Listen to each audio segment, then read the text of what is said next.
Hi, everybody. My name is Ben Marchman. I'm the host of the FireKeepers Summit.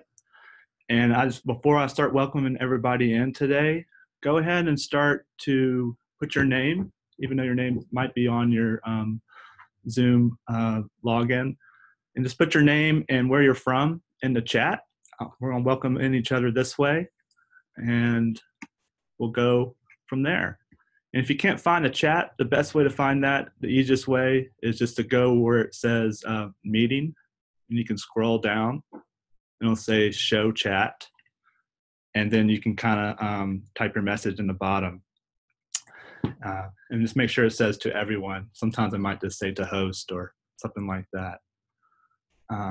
Awesome. We got some coming in. I want to make sure I'm pronouncing your name right. Is it Hillel Brandis? Don't see where you're from, but welcome, Hillel. Corey from Idaho. This might be the Corey from Earth-Based Institute, so hey, Corey. Roxanne from California. Welcome, Roxanne. Matthew from Decatur, Georgia. Hey, that's where I'm from. I'm 20 minutes away from Decatur. Hillel Brandis from Utah again. Thanks Hillel, for putting your location on there. Bob. Welcome, Bob. Wendy from Virginia. We'll give about one more minute to welcome everybody in and let everybody get centered in, and then we'll start. Wendy from Virginia. Welcome, Wendy. Hey, Bob. Thanks for putting your location. Bob from Durango, Colorado. Betsy from Lexington, Kentucky. Hey, Emily. Bay City, Michigan. Awesome. It's a beautiful place. Oh, hey, sorry, Caroline. Yeah, that would be Caroline from Providence, Rhode Island. Hey, Lillian from Vermont. Awesome, we're pouring in here. Exciting. I'm glad we all got back on the call. And for you that are just coming on the call newly, there was a power surge earlier at our earlier time.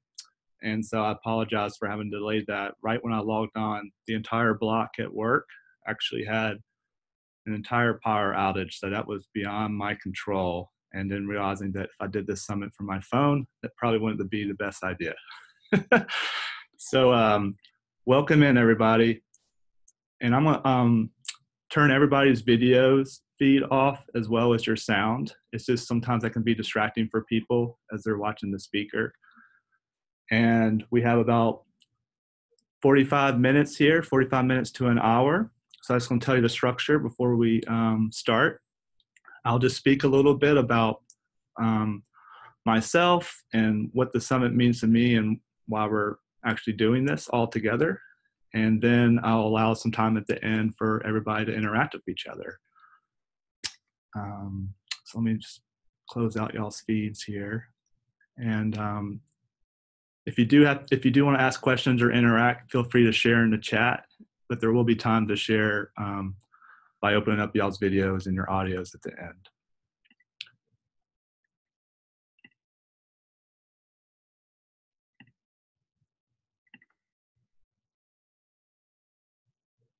All right. Cool. All right. Well, here we go. I'm glad we all made it back. Once again, my name is Ben Marchman, and I'm the host of the FireKeepers Global Summit. And the reason that we're gathering for this summit is to provide powerful conversations with cutting-edge experts and thought leaders who will guide all of us to connect to our truest self and activate your natural gifts. This summit is designed to reinstate the importance of carrying our soul-directed vision back into our communities so that ourselves and our communities will flourish. Here, you're invited to learn how to seek the guidance of your inner voice so that you can truly understand what it means to live life with purpose. So you're going to hear that introduction a lot, probably before every speaker. But that's our intro for today. And I'm going to go a little bit off topic today and talk about my life story a little bit and how I came into this work. For me personally, I've been in this work for probably over a decade, the work of being a life coach, a mentor, as well as a vision quest guide, and really helping people find their life purpose and what that means to have a soul-directed lifestyle.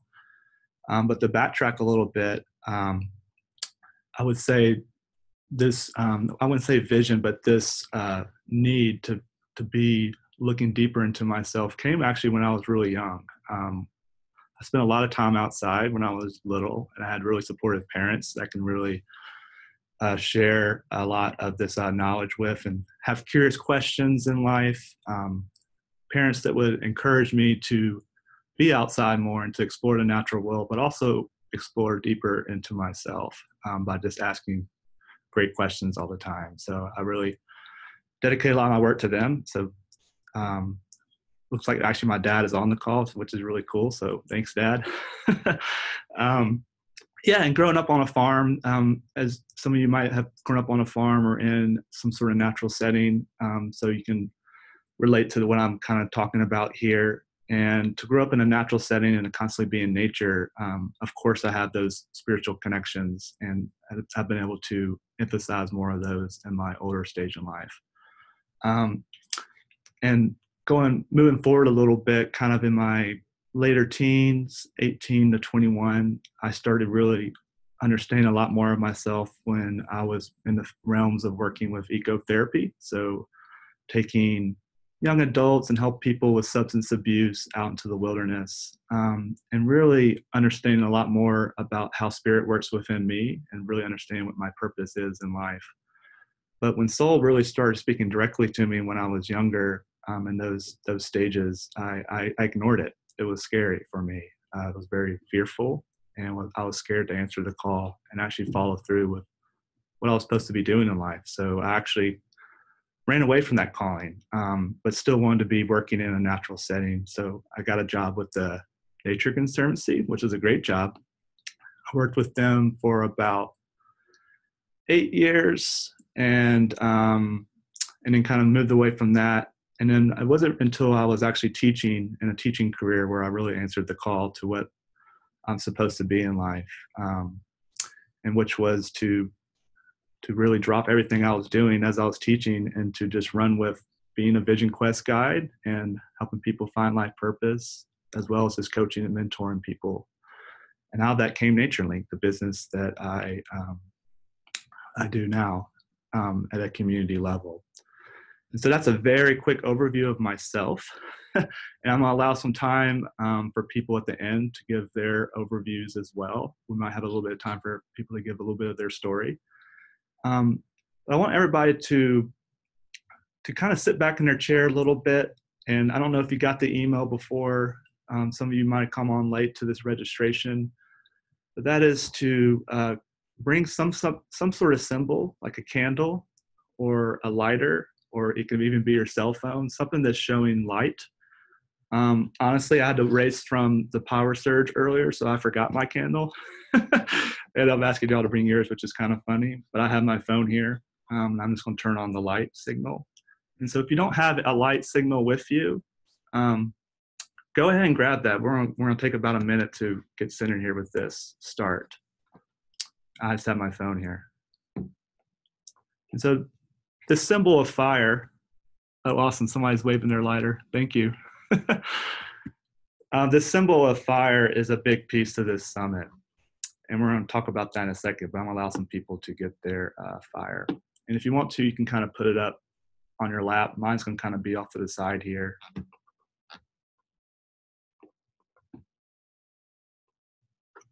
We'll just take about 30 more seconds here to get that. You can leave the call if you need to go grab that.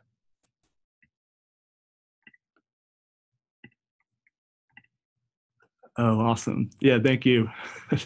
I like your cup with the candle there. That's beautiful.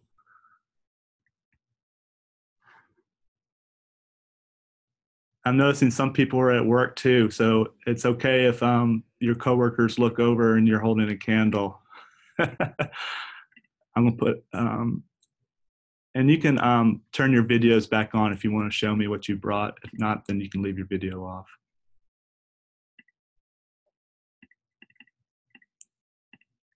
Beautiful. Okay.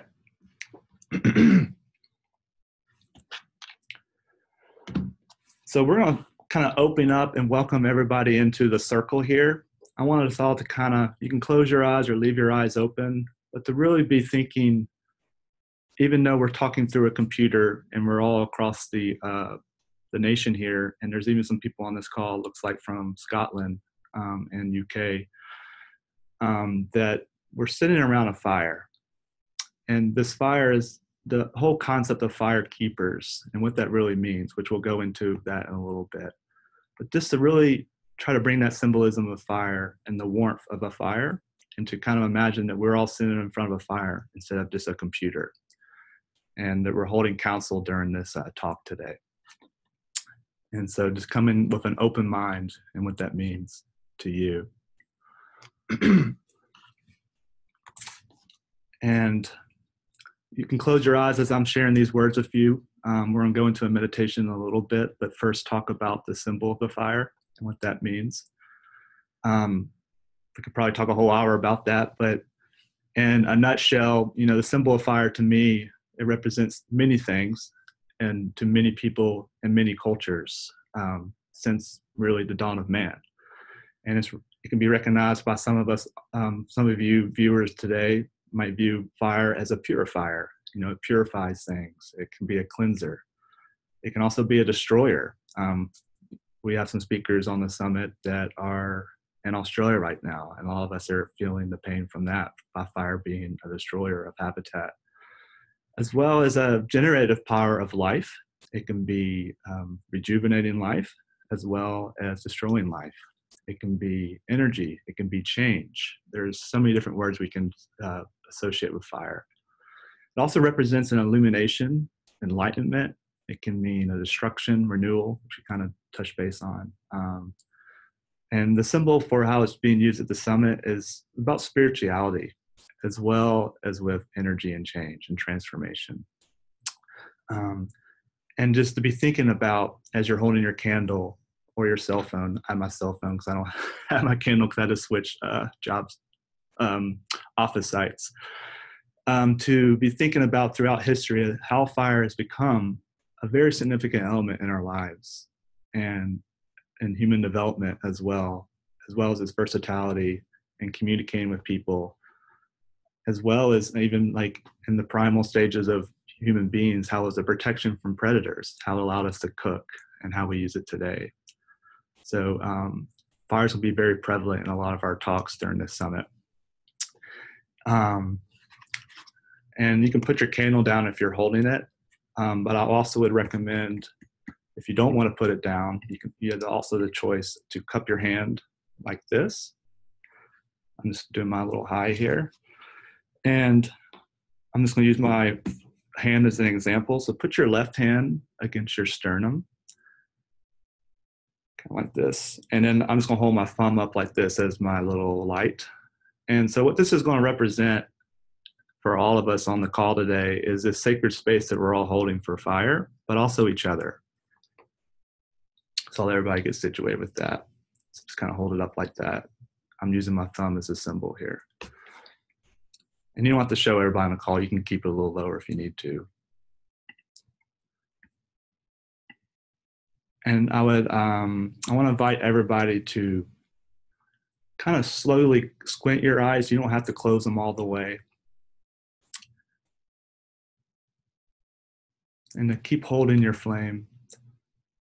And if you're nervous about burning your shirt, then kind of keep it away from your chest. Or you can put it back on the table or your desk. You're near your computer. And if you have it on the floor or near your computer, you can just put your hand on your heart. And we're going to kind of open up this space a little bit. Since we've all been kind of scattered today, I know I am. And with the call being canceled and having to move sites here, it's going to take a little bit of grounding for some of us. So just give yourself about 10 seconds here to kind of just slow your breath down.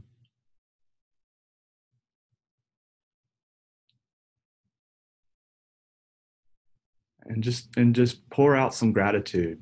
You can say it out loud, even though we probably won't hear you because I muted everybody. And just say some stuff that you're grateful for today. and how grateful you are for fire itself and the space to be held with people that some of us have probably never even seen before that are across the world, and how wonderful that is that we can connect by the fire here as well as through technology. And as we begin this meditation, which is also a prayer, I just want to begin with the stability of the earth that we are sitting on. We're not just sitting in a chair, or you're standing, or some of us might be sitting on a couch. You're sitting on something that's been made from the earth. To imagine yourself sitting in that chair, that couch.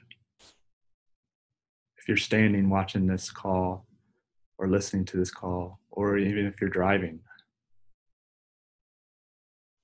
that you're grounded to this earth, even if there's a separation there.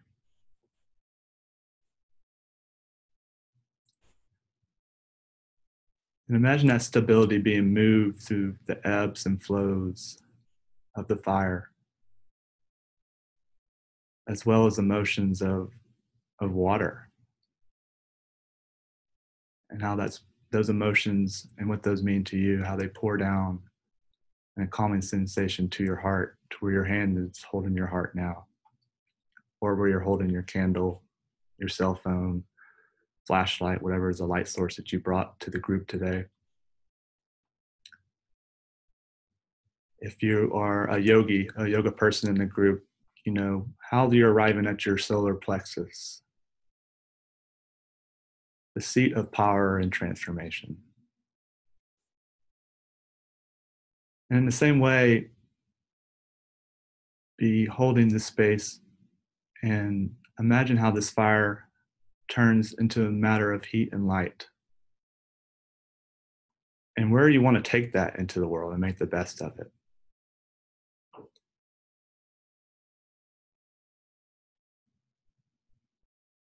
So be thinking about how the symbol of fire is playing a role in your life, and what you have done so far to get to this point, to this call.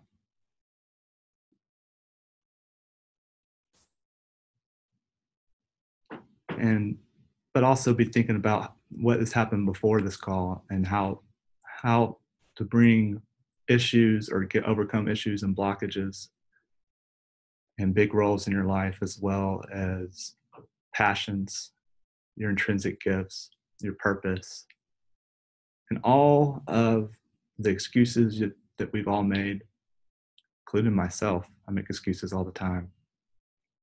And how we can remain stuck in that sameness and that drudgery of passive life, and how just holding space for each other, even people we don't know, and how we can break through that,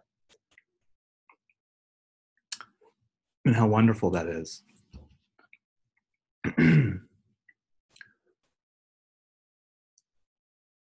So as we move away from those thoughts, we're thinking about the journey of how we're being here. Try to push these thoughts away and just connect to the rise and the fall of breath. And come back into this moment.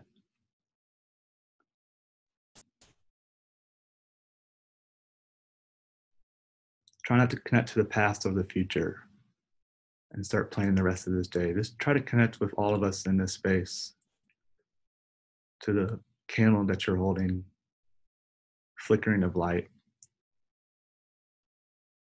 And as we inhale, feel free to open your eyes, or you can imagine it. You can watch and look down at the yellow flame. In my case, it's a cell phone, so it's more of a white flame. And watch it be growing a little bit brighter each breath. If you have your eyes closed, you can imagine flames on the back of your eyelids and how they get brighter and brighter. And imagine this warmth that we're all sharing to be in this space, that it's spreading from our areas of the body, and it's filling up our entire, not just our breath in our lungs, but our entire body as we breathe out. And it radiates across the room.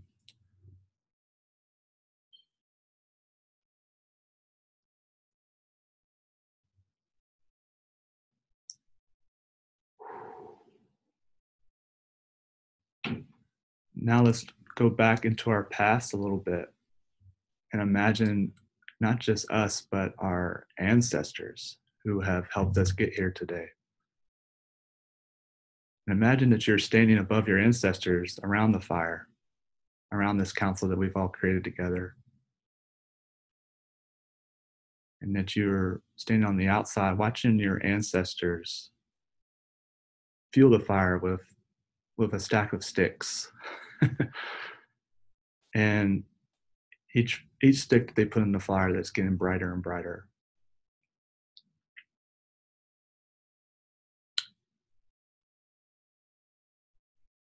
And just to give gratitude to how we've all made it here today, and how profound and crazy life is, that we're in this moment, whether we like it or not.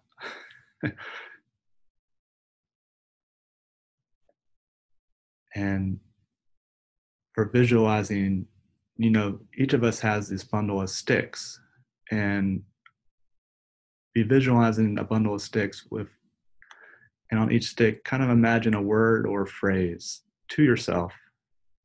And we can share about this later at the end of the call, which represents something in your life that's no longer serving you.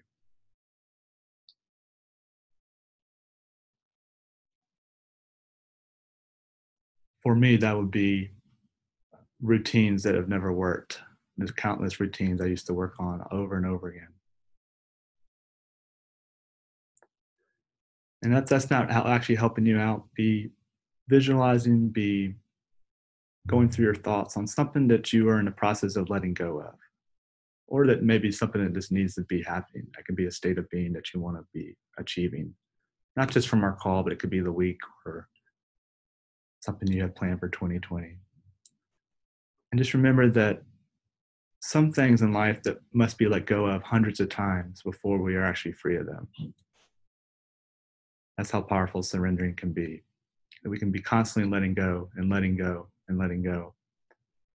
But we really can't let go until we're actually forgiving ourselves in the process. And that's one of the hardest things to engage with in life.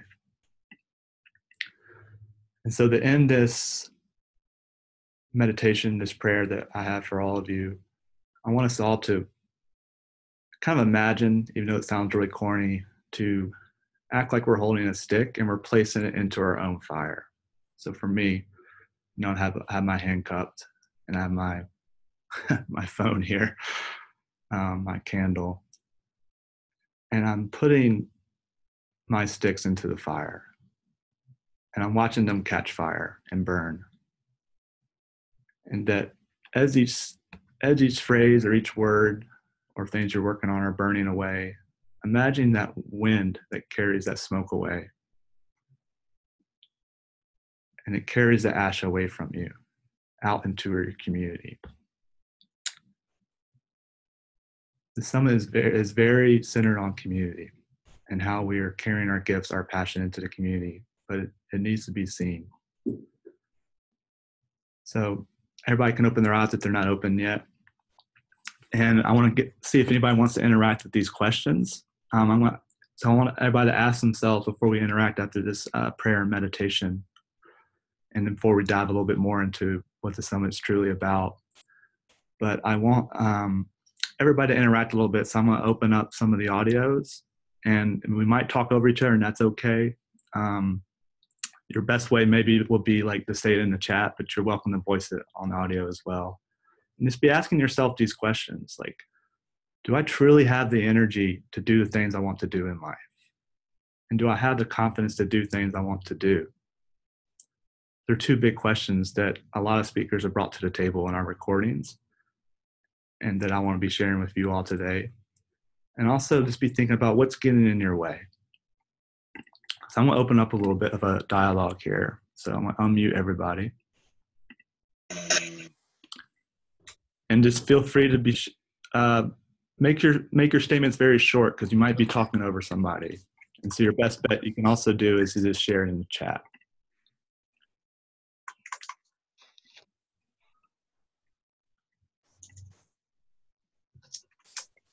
Please restate the question. Sure. Yeah. So just be asking yourself, do I truly have the energy to do things I want to do in life? And do you have the confidence to move that forward? So just be thinking about what you truly are trying to bring to your community. It could be your job, your personal life. Let's open up a little bit of dialogue here before we keep moving on.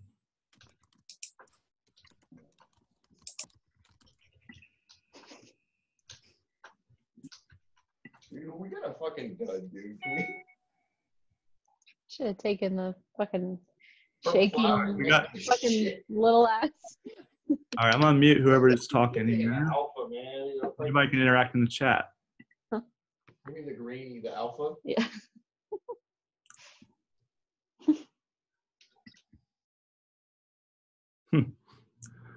So Matthew Barbari, he's been retired for 1.5 years ago and let go pursuing what I can bring to others and move to being open to what comes. So thank you, Matthew, for sharing. That is very powerful. Thank you. Being open to what comes. I love that. Valerie Gibbons, thanks Valerie for posting. Like, she was asking, do I have the energy?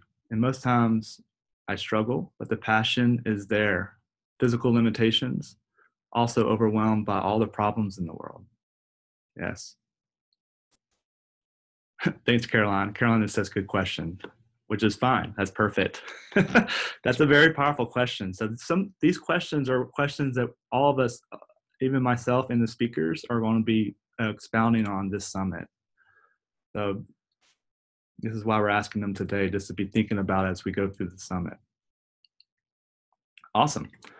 Thank you for sharing. I really appreciate y'all sharing. You can keep sharing throughout the chat as we keep talking. And so yes, like power, fire can teach us a lot of power and how we can really be drained in those areas of our life. And the symbol of fire and what that means to us and the warmth of reaching deeper inside of ourselves can be very empowering. So I'm going to switch things up a bit before we dive a little bit deeper into life purpose and soul. So everybody can stand up or just sit up like this. Put your feet a little wider than your hips. Reach your arms overhead. You can weave your fingers together if you want to. We're in kind of like this meditation and this sacred conversation with like some sort of action. And this is kind of representing incorporation, which we're going to talk about in a little bit. Everybody can put their arms up like this. And as you inhale your arms back to the sky, exhale and shoot your arms back down to your legs, and you can yell out if you want to, ha, something like that, as you release out. And this is a fun exercise to do after you've done something grounding like that, just moving, because you're warming your body up. And if you don't have that symbol, this is really helpful. All right, so we've moved our warmth back into our body as we keep talking here. And yes, and we'll be answering those questions in a little bit. Somebody was messaging me privately on how we can change and how we can be transformed through those questions. I want to start off with a really powerful quote that I was reading in Thomas More's book, Care of the Soul, which is one of my favorite books ever. And Thomas More would say, soul making is a journey that takes time, effort, skill, knowledge, intuition, and courage. And he just leaves it as that. That's one sentence. And so all those sound very easily, but sometimes they can be so hard. And when we're diving deeper into ourselves and really trying to find out what our soul purpose is, our life purpose, sometimes we'll never know, but others can help us drive that courage and that intuition, that community, helping us be intentional on that. And so I'm going to expound a little bit on where I'm going with this and what it means to make a commitment to our soul and how we can actually share this with others. And I'm not going to expound too much because if I did, we'll be going into so many other talks that are around the same topic.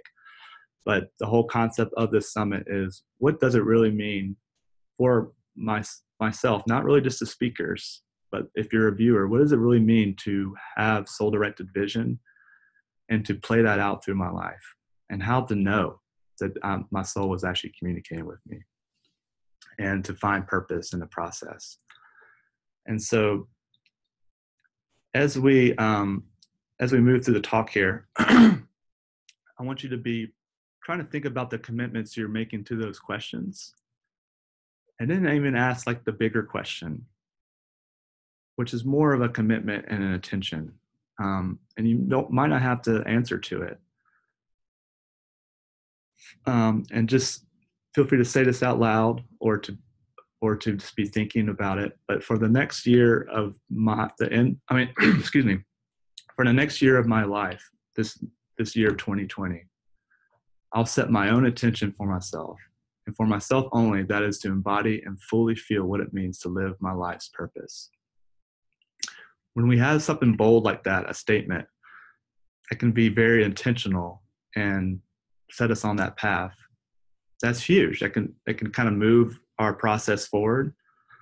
But whatever you're working on, whatever you're struggling on, soul can't communicate until you drop this ego part of yourself, till you truly listen. Like Matthew was saying, which I love, to move into being what comes, to move into those surrendering moments throughout the day. So when you're trying to answer this soul purpose, this life purpose, what your vision is in life, it really just means that deeper listening. And that deeper listening, the soul can really communicate when you're just dropping that ego off of yourself. Sounds very easy, doesn't it? But it can be quite the process. But not to think of it as a process, but to think about it as a journey that's always patterning itself in your life as you move through life. And so be really trying to think about that commitment to yourself. And I'll rephrase that again and put it in the chat in a second. I'll copy and paste that right now. Because it does take commitment for you to really move forward. So I just posted that in the chat. So be thinking about those big questions we're asking earlier, and then make that commitment into that integration, even if you don't know what the answer is. We don't need to know the answers to everything in life. So for the next year in your life, I will set my own intention for myself, and for myself only, not for somebody else. And that is to embody and fully feel what it means to live my life's purpose. Yeah, thanks, Valerie. Valerie is mentioning that Eckhart Tolle, who actually one of my favorite authors, so thanks for pointing his work out too, is teaching this as well. Yeah, exactly. So there's a lot of other teachers who are saying something very similar, and a lot of making that commitment to self before we can really answer the call. Thank you. So how do we acquire the following of really listening to ourselves and knowing what it means to be living my purpose? And I'll give you an example, and then I'll go into, not just, I'm not the expert at all, but I'll go into the process on how I found into this work and how we're building community behind this with what I do. But I had soul speak to me directly in very strange ways. A lot of us think like that's going to be like a vision. It could be like, oh, some people, you've heard probably stories of people being like, I had a dream and now this is what I'm doing and I'm so happy. But my story wasn't like that. It came in strange ways. Soul communicates to us in its own unique way. It'll never be the same with anybody. But I do remember being like, I think I was like 18, I want to say. And yeah, actually I was 18 going on 19. And I was having some hard times in life. And I was just completely surrendering and just almost giving up. I was just like, you know what, I just can't do this therapy work anymore. It's really, really tiring. And being out doing this wilderness guiding nonstop, I'm just exhausted. And I just had no idea what to do. And I would just literally would cry every night and would just pray. And it was like years of that. And then when I finally just stopped, soul came in very quietly. It wasn't really strong. And it was like, you should be, really helping people find purpose, but in these nature settings. Just keep doing that, but do it in this unique way.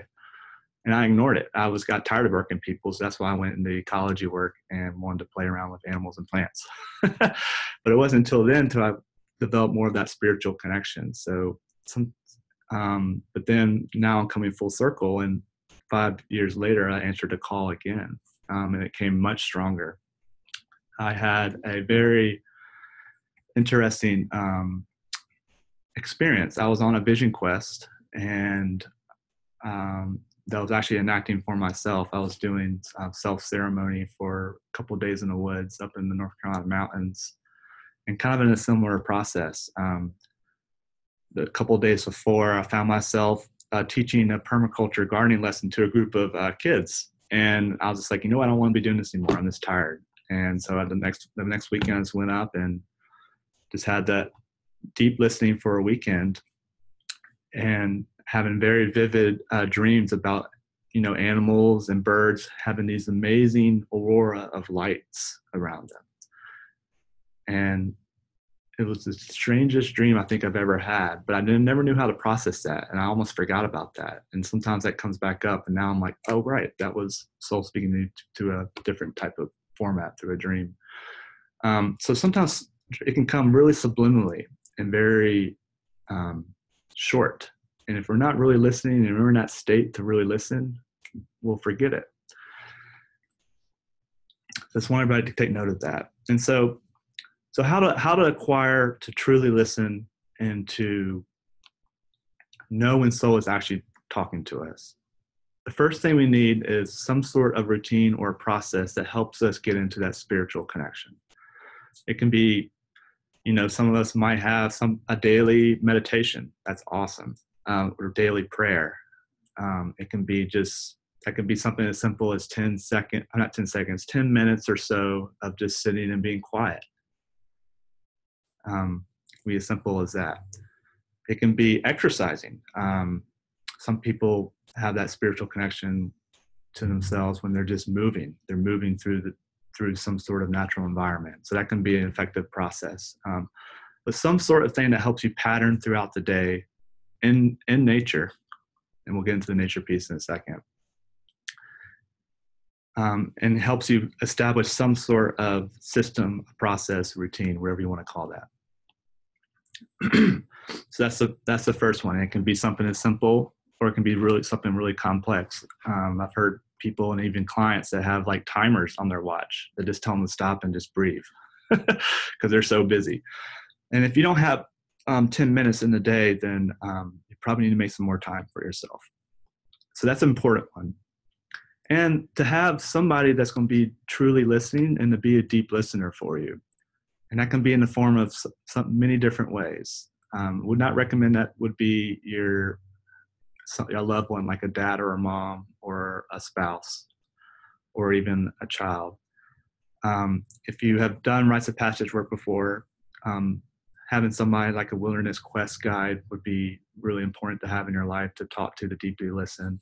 If you haven't been on a vision quest or Rites of Passage, then somebody who plays some sort of mentor in your life, a teacher, or it can be a life coach, but somebody who's going to be listening to you without judgment and without feedback, and it's not going to actually be giving you advice. Because when somebody's giving you advice or feedback, that's from their point of view. You want somebody to just truly listen for you to speak your heart out to them.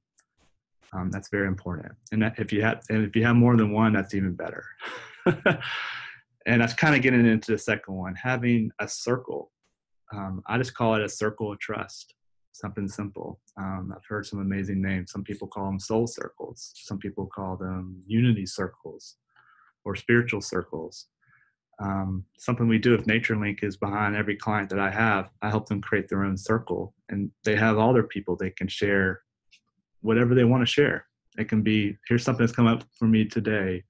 Oh, today, this driver cut me off in traffic and I felt just awful about it. Or I just felt pissed throughout the day. If you're going through any blockage, even therapy, that can be very important to have that circle around you to be supporting you. So what happens on these top three, a process or routine or whatever you want to call it, or activities you do throughout the day. And then the second one being a guide, a mentor, a coach, and the third one being some sort of circle of trust. When you pull in the trust and some sort of process and then the deep listening, out of that, what comes out of that, and it can be a lifelong process, is your gift. And the funny thing with your soul and your life purpose and your gift is you won't be the first person to know what it is. I'm sure a lot of you can relate to that. I don't know if you've ever been growing up and your parents or your really close friends who really know you say, I can see you being an architect. And then your first thing you say is like, what? Like, yeah, I really like that, but like, I feel like I'm more like this. And then, 10 years down the road, you're an architect. That kind of happened to me. Like friends saying like, I could just see you being outside and like really being close to nature and just helping people find their spiritual life purpose. I remember somebody said that to me when I was in my early 20s. I was like, no, I'm a ecologist now. This is what I'm doing. So I was so in this small bubble. So whenever you show your essence and your true self, people can see that. But sometimes you can't see that if you're in that bubble and that self-centered process in the ego. The ego can get in the way of that. So I like to kind of present it as essence. Think about like when you walk into the room, how do people really see you before you say anything? That's powerful. Annie Hayden is saying, do I have the energy? Thanks for adding your question in. As I gather more years in my body vessel, I have a different kind of energy. I trust it is enough. Huge. Trusting that yourself is enough as you go through the years is more than enough. So thank you, Anne. That's beautiful. Parker Palmer does a great job with the concept of circle of trust. Yeah, exactly. That's why I was mentioning circle of trust. At NatureLink, we've changed the name around a couple times, but we always encourage the participant to name their own circle because this is their circle. It's whatever they want to name it. And the funny thing is, if you start losing your circle starts disbanding, pull those people back in and just rename the circle. It's a funny thing, but it works. I have a client who calls it a miracle circle. And she checks in with these people probably once a week. And that seems to be enough for her. And also that circle can also be something visionary that you can do. And that can be just as powerful. But when you have that physical contact with another human being, this definitely elevates your gift. And eventually this circle will start seeing your gifts come out into fruition. Very, very helpful. And the last one, number 5, is sacred space.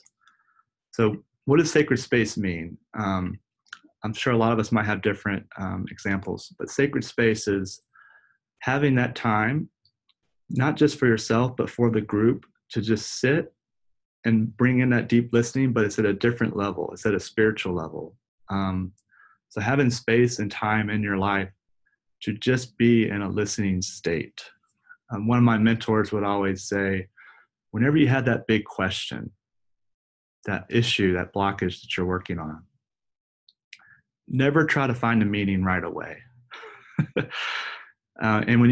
Because whenever you do try to find that meaning, it detours you from your directive of where you're trying to go. So instead, be in that listening state and actually take a bird's eye view of that listening state. So if I had like a big question, something I was really trying to work on, something that's beyond myself, instead of just asking and praying every day and not getting answers and getting frustrated and going backwards, don't ask the questions or expect answers. Just be listening and watch how you interact throughout the day, how you walk the landscape, how you talk to people. Be watching that essence on your interaction, that big bubble view. And then ask that question at the end of the day. What actions am I now guided to take? It's a very powerful process to be thinking about. So we've embodied that question. And so now since we embody that question and that essence, now we can act upon it. And others have seen that and we can share it. Awesome. Yeah, Francis from Connecticut says circle of love. Exactly. Circle of soul, circle of love. I love that. Thank you, Francis. That's beautiful. So yeah. So I'm hoping everybody can kind of get where this talk is going, that we're getting a lot into the love piece. So thank you, Francis, for leading us into that. So I'm going to be closing out here in a second, but I want to leave us with something that's going to really be summing up really what this summit is about and also what I'm about and what I'm trying to share with you all today, as well as into what I hope that you all get from the summit. Because every speaker is going to bring their own life path, their own journey into this soul's connection. And it might not resonate with you because we really went outside the box on this summit. And one day you might see a shaman, and the next talk might be a Catholic priest, and the next talk might be an author, and the next talk might be a priestess. And so, but we're all here for this one vision. What does it look like for all of us watching and viewing when we do have our own gift or we're moving into that life purpose? What does it look like when that's actually witnessed in community? And how can we use community to leverage this, whatever you're working on? And I'll give you a hint, it's a lifelong process. So if you do have a transformation during this summit, then that is actually amazing. And kudos to you. But and I hope you carry that forward if that does happen, which I hope it does in some degree for some of us. And remember that a transformation isn't from an event. It's a lifelong process, and we're always transforming. And soul is always interchanging with itself. And just when we think we figured it out, something weird comes into play. So I'm going to share this beautiful poem. I do not have the rights to share her last name, but her name is Sharon. And Sharon was a participant from one of our last Vision Quest programs. And Sharon wrote this on her solo. And it's a beautiful poem that I wanted to share with you all. Get up in the back screen here. All right. I'm kind of just reading the last part of her poem. It's about a 5-pager, so I'm sure you guys don't want to hear me read the whole time. And so be thinking about how your soul is interacting with yourself. What really is soul to you? And how does that align with yourself and life purpose? And I hope these words will help you today. So here we go. She calls it To the Soul's Degree. Really cool name. Do not hold regrets. When you find your way to the circle, in this case, the circle means the council in her view, but also her soul council. So council of the real people, animals, plants as well, in her council. When you find your way to the circle, to the fire that keeps burning by the keepers of your soul, you will be welcomed. You must clean yourself with cedar, sage, or healing plant. Cut the ties you had to failure and shame. Let go of the pain you are holding in your mind, your shoulders, your heart, all the way to your feet. Let go of the pain of your ancestors to make way for those who are heading in our direction. Ask for forgiveness. Call upon the help of those who love you. These helpers may take many forms: God, angels, animals, elements, birds, saints, stones, ancestors. Call your spirit back to your heart. It may be caught in corners and creases of shame, judgment, and human abuse. You must call in a way that your spirit will want to return. Speak to it as you would to a beloved child. Welcome your spirit back from its wandering. It may return in pieces and tatters. Gather them together and love them. They will be happy to be found after being lost for so long. Your spirit will need to sleep a while after it's been bathed and given clean clothes. Now you can have a party. Invite everyone you know who loves and supports you. Keep room for those who have no places else to go. Make a giveaway, and remember, keep the speeches short. Then you must do this. Help the next person find their way through the darkness. It's a hard one not to cry about. It's beautiful. And so I just want to end with those closing thoughts that whenever you find yourself in that darkness, and you're alone, and that you don't feel connected anymore, You don't have time to go outside and feel those spiritual practices. You don't have your soul circle, or what Francis said, circle of love. Just remember that there's so many others that are out there in the darkness, and that they are there in the same process. Even though their soul is very different from yours and it's unique and they have a different purpose, that we're all here to leverage our purpose and to share this, but we need witnesses. We need the community to witness our gifts. And as you saw in the summit introduction, a community without a vision will perish. It's pretty morbid to think about, but think about a community that doesn't have a vision. A vision means collected vision from the people who are really actually trying to share their gifts. So with that poem and what we're trying to get at with the summit is we've lost touch in this culture. And this is not to be negative, but we have lost touch as human beings in this time of age. And there's no better decade to be doing this work. We're at a time on this planet in human history that even like indigenous elders are stepping up to this summit who have never even done a Zoom call before and are sharing sacred wisdom they've never have shared.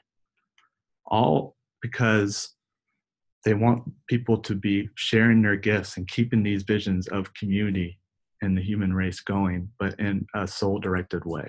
So this is huge. And I'm so glad everybody showed up today.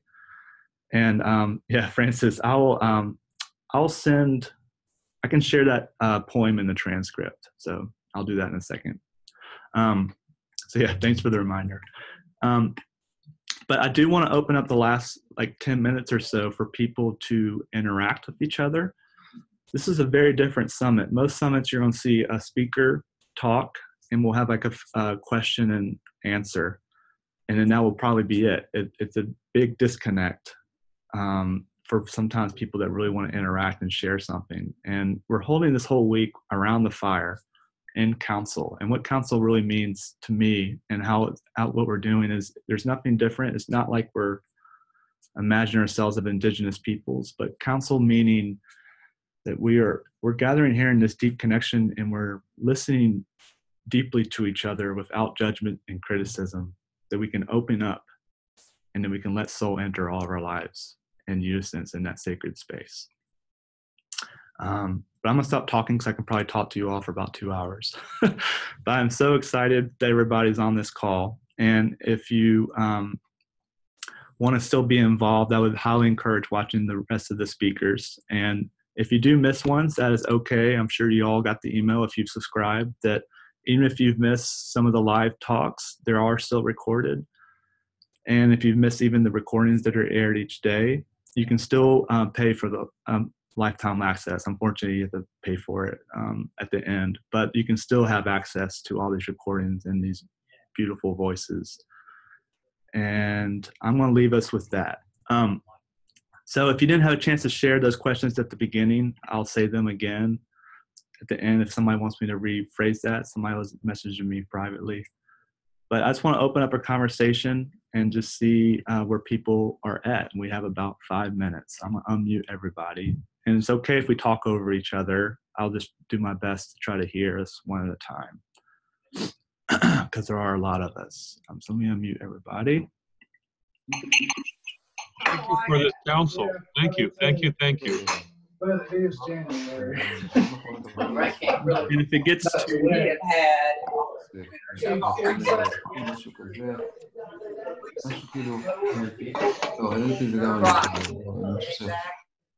well, that was worth a try. That was a lot of background noise. So let's just do that in the chat. I thought that was a cool idea. That's funny. It's really hard to talk over whoever's mics are open that aren't muted. And so feel free to just voice that in the chat. It looks like Anna has her hand raised. And that's another thing I didn't mention. If you want to say something, I'll pick you if you raise your hand. And you can do that by going, some people can go into it from their meeting, or you might see it there, or you can click on the chat and click on participants and raise your hand. So Anna, come into the space here. Are you clicked on? Whoops, I might have missed you. Looks like you just lowered your hand. I'll try you again. All right, Anna, is your video on? Let me check it here. Anna, you can just post in the chat. Go ahead and do that. It's not letting me remove your hand to do the chat. So make sure when you post to just post it openly and not privately. If anybody has anything to say, just feel free to voice it in the chat. And if you don't want to talk about like why you're here and what you think not really your purpose is, but like what you're trying to work on this week, then that's okay. You can just say like excited to be here, whatever. Or if you have questions about anything else, like other speakers, feel free to voice them in the chat. I'm going to be opening everything up for the next 5 minutes. Thanks, Jan. Yeah, Jan says, I can't see how to raise my hand, but I'm grateful for this webinar and where I find myself on my own quest for connecting with my soul on a constant basis. Very well said. Thank you, Jan. Thanks, Matthew, again. Enjoyed learning. Debbie McGowan says, one thing I'm missing is a community here. Yes, exactly. My tribe is made up from folks I've met in herbal conference, shamanic trainings, etc., and would love to learn more about building a community. It doesn't come naturally to many introverts. Yeah. And to be honest, Debbie, I'm a pretty big introvert as well. And I am talking to people across the world. Yeah, that can be very challenging. Alexandra says, thank you for sharing. I tried to watch the videos from the other speakers, but only got to the homepage link. Yes, so the videos are going to be aired throughout the day. After my video, since we got pushed back on time because of the power outage, check back in about 2 hours, and then they'll start being aired throughout the day, pretty much like every hour. We have about I think it's over 20 speakers now. So you'll have the possibility to watch the videos once the link is active. Francis says, glad to be here. Our family grieves the death of our brother to suicide last May. Sending good vibes and prayers your way, Francis. Thank you for being open and checking in with that. That's a lot to share that. Jan Birch, I too am an introvert. Perhaps that's where we can begin, asking for help from our soul. Yeah, exactly. And being so introverted, sometimes it can be challenging, even though we're in such big connection. Well said. Thank you, Jan. Matthew says, is there a way to connect with local communities doing this work? Yes, that was something I would love to share to y'all, but we're running short on time. So as mentioned in that processing, one of those last ones is leveraging your gifts and what that really looks like. That soul circle is a really great place to start, Matthew. Or I'm gonna use Francis's because I love that love circle. So your love circle, and it can be any name you have it. Just remember that circle, that group of people. As long as it's more than 2 people, you can have some sort of shape. That might look like a triangle, but it can still work. And just be thinking about people in your community that are there to just really listen. And it can be really supportive of you, but also be thinking about where they're coming from. And you don't have to know everything about them. And this is not a therapy group. This is just a group of people who want to speak from the heart and that want to speak without judgment or criticism to each other, and people that also want community. I'll give you an example. We started doing council work last year, and it was just inviting people to a campfire, a potluck. Potlucks are a great way if you're looking to do this with communities. So just inviting friends, families, or coworkers to a potluck. Make it a Facebook post or something on social media. But the real way to build that and to get people out of the context of like we're just hanging out eating food is have some sort of story to tell. Music can be beautiful, but just open up that space whenever people meet in gratitude and help them just center and be there. And so a lot of this is not really through dialogue. It's just holding space for people in a way that it doesn't feel like therapy. So you don't have to be judging people if they do open up with something that can be pretty intense. And just hold that space. You don't have to be an expert in this work. It's a beautiful way. And somebody's mentioning Heart Song, L.R. Heart Song, which is one of our speakers. Yeah, the way of counsel can be a great place of deep healing. Exactly. And to be remembering that, counsel work, we've been doing this since we've been on this planet. We've been sitting in circles and helping each other just through listening and mentoring. So we're not doing anything new here. But just really be thinking about what your community needs and what's the intention behind setting up that circle, that space. That's the big one. If you're just having these potlucks, these gatherings, and you don't really know what to expect from people, or people are asking like, okay, why? Then like have some sort of intention. Don't say like, oh, my community needs so much healing. We're going down the drain and it's just awful living here. You probably won't have anybody show up. So just be thinking about those words.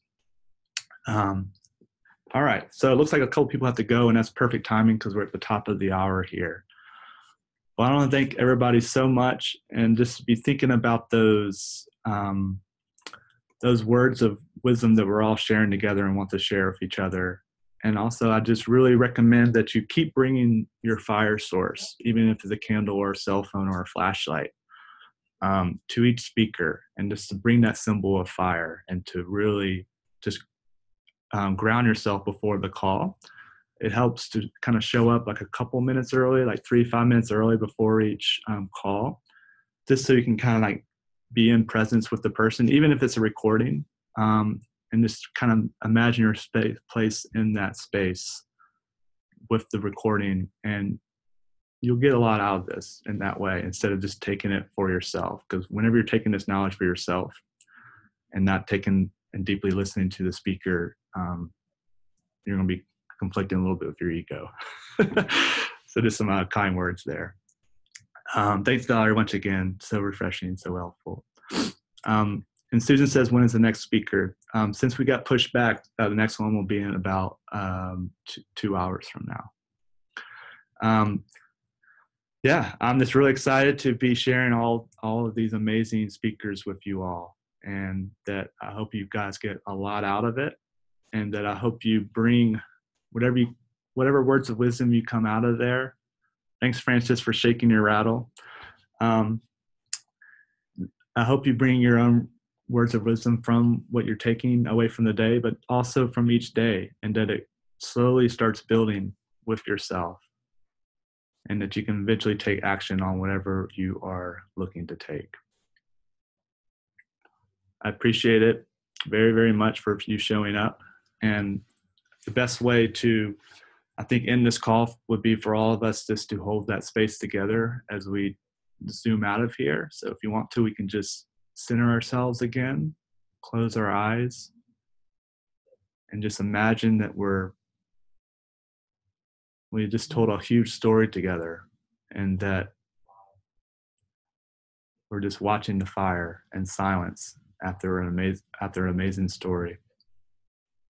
And that we've all just thought through our whole life and how we've arrived here and where we want to go. And as we are watching the fire, feel free to just log off on your own time. And I'm just going to keep the fire open for about 2 more minutes, and then I'm going to log off myself. So carry that warmth out into the world, everybody. Thank you.